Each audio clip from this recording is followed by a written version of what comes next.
happy to join you on this conference for the Mother Language Day, International Mother Language Day, and special thanks to the LC team to have me on board as a speaker on this great day. As has been said by Mr. Payman, that I was going to talk, or I'm going to talk about cultural mediation. Maybe first, for those who doesn't know me, or maybe most of you know me from the past experience abroad.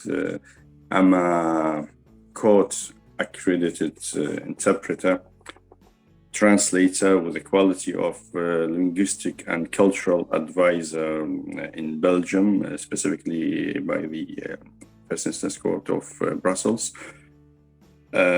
I have been working since almost more than 24 years ago as an interpreter translator, starting back in my country of origin in Iraq, working with different INGOs, working with the UN agencies through the CR986 program at that time. Well, arriving to Europe 20 years ago, I started my main activities as an interpreter and translator. Back in 2006, obtained this quality of linguistic and cultural advisor. Worked with different public and private sector institutions of the Belgian government.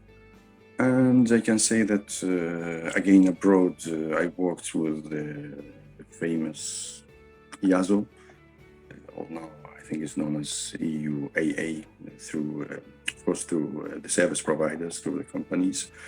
Back in mainly in Greece for a short bit of time in Cyprus, as well as the latest experience was in Lithuania. So today I wanted to simply to talk to you about what's a good interpreter.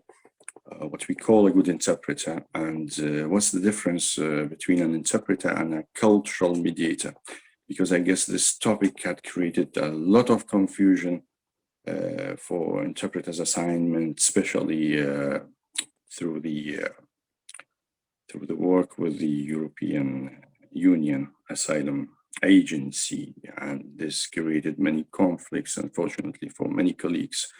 So thanks again for giving me this opportunity. So what we first expect from, I guess I had summarized to be a good interpreter is to first to be able to communicate concepts from source language into a target language. That's an interpreter who's the one who translates orally, of course, for parties in different languages. The main goal is to make sure that the concept was conveyed in such a manner that the person receiving the information, who doesn't understand the language of the speaker, gets everything those who speak the main speaker's language got. To achieve this, the interpreter must understand what has been said in the source language, synthesize what was said, and orally convey it to the receiver with proper grammar and vocabulary in the target language, which is very important, as we all know, so it can be understood in a good way. Good interpreters, as said, clean the message from unnecessary words that may sound strange in the target language. The good interpreter interprets, it's a famous say, the meat and gets rid of the fat. I know that this doesn't apply to some community interpreting, particularly to the court interpreting, where everything must be interpreted. This is a global answer, thinking of conference interpreting as well. Second, a good interpreter must have pleasant delivery that everyone understands. Good voice, décalage, volume, rhythm, pace. Listeners must be so comfortable they forget about the voice in their ear and concentrate in the speech. Voice modulation, clarity, enunciation are very important parts of rendition. Heavy breathing, coughing, slurping, brushing, through the speech and chasing speakers too close to what they just said make you look bad, even when you are a good interpreter, unfortunately. Finally, my third attribute of a good interpreter is teamwork. The good interpreter lives in a conflict-free environment. They support their colleagues in the booth. They are fair and will go the extra mile to save rendition. Often a good interpreter who gets along with the other is more desirable than a great interpreter who creates conflict everywhere. There you have it. To me, a good interpreter then is the one who understands the concept, digests it, and conveys it to the client in a pleasant, clear voice, so it can be understood by the foreign language speaker, and does it all while being a dedicated professional, good colleague, and a decent human being, of course. Well, that's for me, they were the main 3 points. What does it mean to be a good interpreter? We have this confusion, as I said in the beginning. The interpreter was the difference from a cultural mediator. Cultural mediation describes as a profession that studies the cultural differences between people using data in problem solving. For sure that there's an increased recognition in the need of cultural mediation, an approach that goes beyond purely providing translation or interpreting services to meet the needs of migrants, asylum seekers, and refugees. Cultural mediators work with wide variety of organizations like NGOs, hospitals, health centers, and police, and provide assistance to displaced population in areas including medical and paramedical services, health promotion, psychological services, and legal advices, of course. The role of, or what are the differences of a role of cultural mediator or cultural mediators in general from translators or interpreters, is that the communication and translation are the main tasks of any cultural mediator's work. So we had said about the interpreter, what my colleagues had mentioned, the role of interpreters, translators. So now we should know and we should avoid the confusion between the interpreter and cultural mediator. So communication and translation, as said, are part of the main tasks of any cultural mediator's work. Enabling, what a cultural mediator is doing is enabling meaningful exchange and helping to build trust.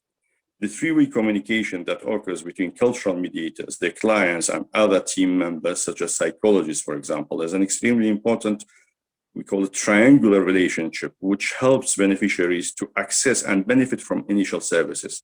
This relationship helps to build trust between the cultural mediator and the client, in turn improving communication between the client and the service provider.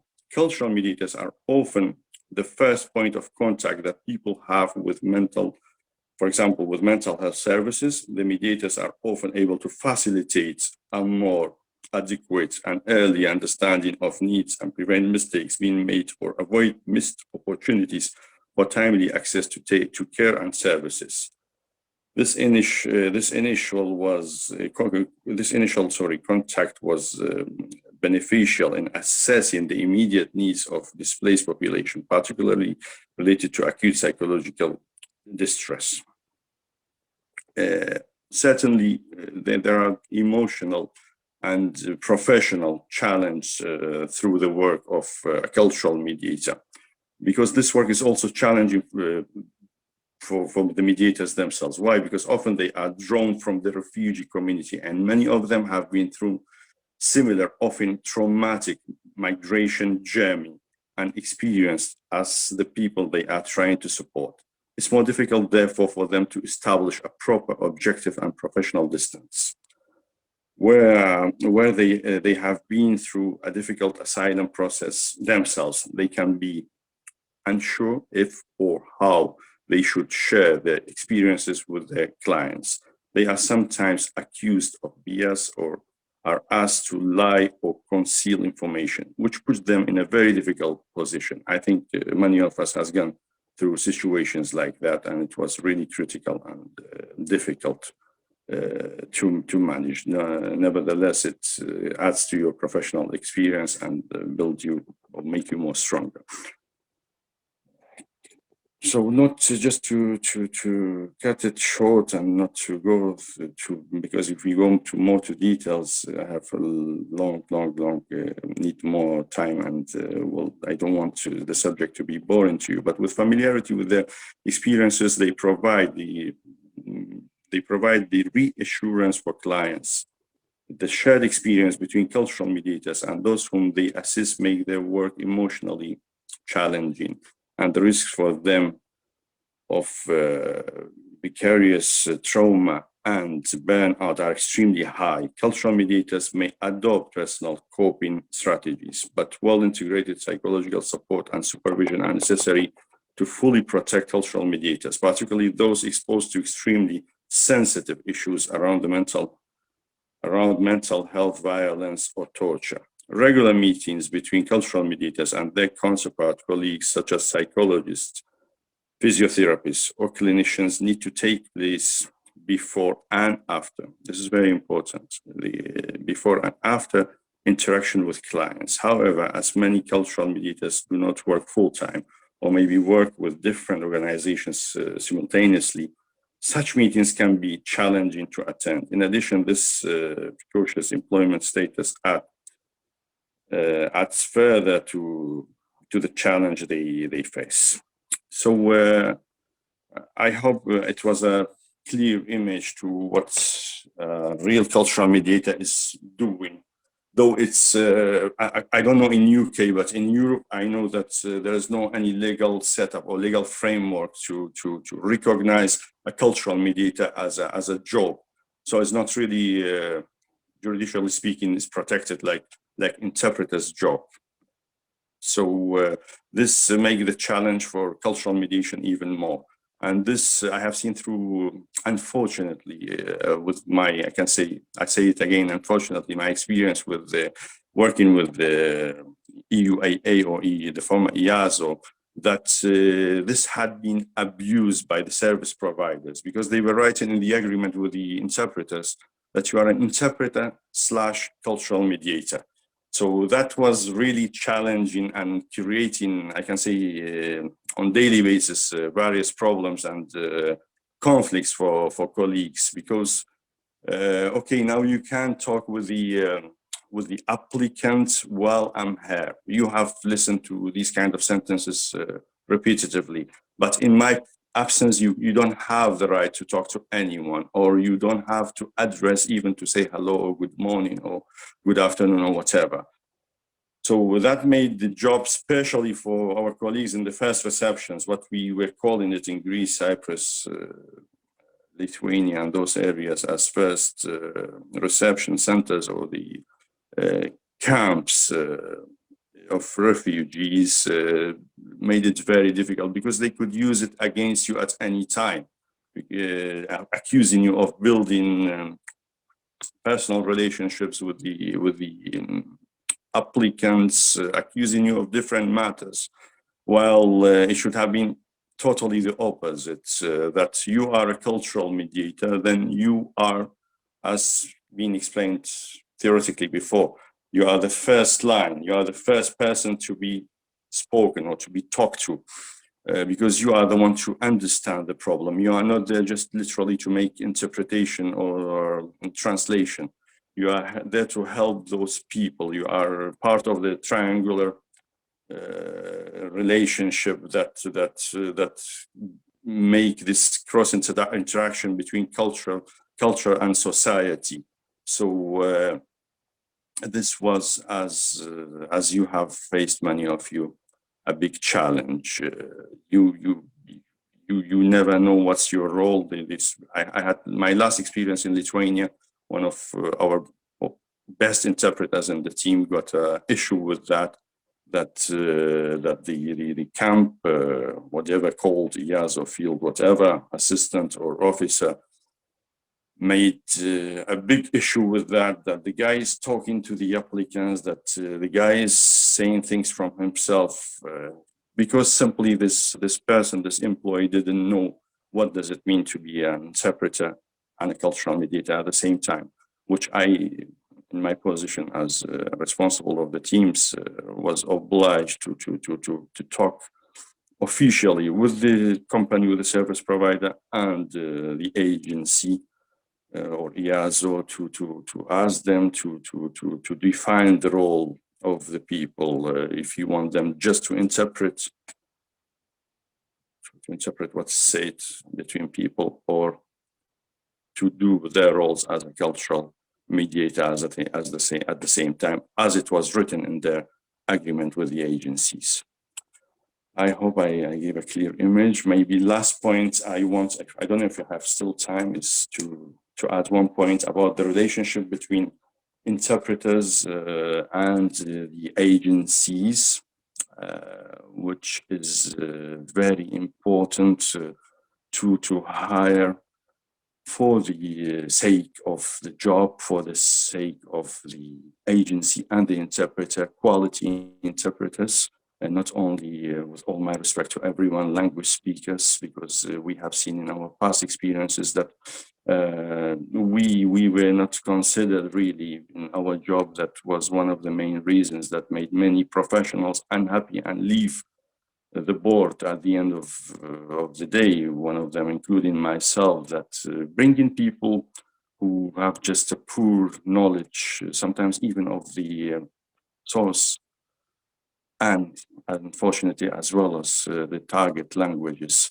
and just put them there as numbers to make beneficial financial benefits due to many factors, is not a good place to talk about here. But at the end of the day, agencies should appreciate who are really good interpreters, who are really professional interpreters, and not to deal the same way like with anyone else, that I just bring and hire and I put you there as a number, and no matter what will be the outcome. It's very important. It's what I call building a healthy relationship between the agency or the service provider and the professionals, professional interpreters, cultural mediators that will join or will desire to join, which I hope that LC will be a new era, will be a new door, a huge, I call it gate, to open for all the professionals, for all the real good professional interpreters to join, to work with transparency, to work with a broader vision, and hoping the best for each and every one of you. And thanks again for your precious time, and wish you all a beautiful evening and a successful continuation for all of us. Thanks again.